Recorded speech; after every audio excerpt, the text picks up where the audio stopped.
La sanità del futuro al centro dei lavori del World Health Forum Veneto, in programma da mercoledì 20 a sabato 23 marzo a Padova, tra il Salone del Palazzo della Ragione e gli spazi del Centro Congressi. L'evento è promosso da Regione del Veneto, Comune di Padova, Università degli Studi di Padova, Camera di Commercio di Padova, Fondazione Cassa di Risparmio di Padova e Rovigo, Motore Sanità, VIM Veneto Institute of Molecular Medicine, Venice Promex e Veneto Innovazione. Sarà particolarmente dedicato nella sua prima parte all'intelligenza artificiale, alla sua applicazione ai big data nel settore della medicina, ma ci saranno circa un centinaio di speaker che verranno da tutto il mondo, da Stati Uniti, Inghilterra, Germania, proprio per parlare di quelle che sono le eccellenze della sanità. Vi saranno presenti non soltanto operatori del settore, ma ci saranno anche industriali, ci saranno anche politici, ci saranno decision maker, persone che saranno in grado di prendere decisioni in questo contesto e faranno effettivamente la differenza su quello che è stato fino ad ora il ruolo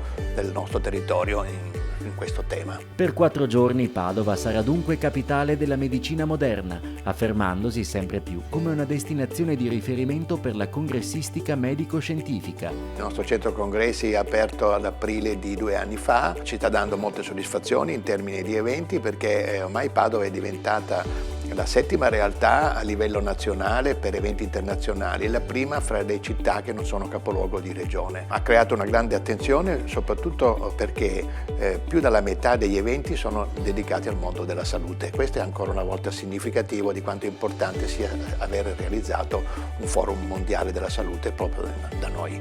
Le iscrizioni alle 4 giornate del World Health Forum Veneto dal 20 al 23 marzo, gratuite, sono aperte sull'apposito sito. Ci auguriamo che ogni anno ci sia un forum internazionale della salute che si svolga ancora a Padova.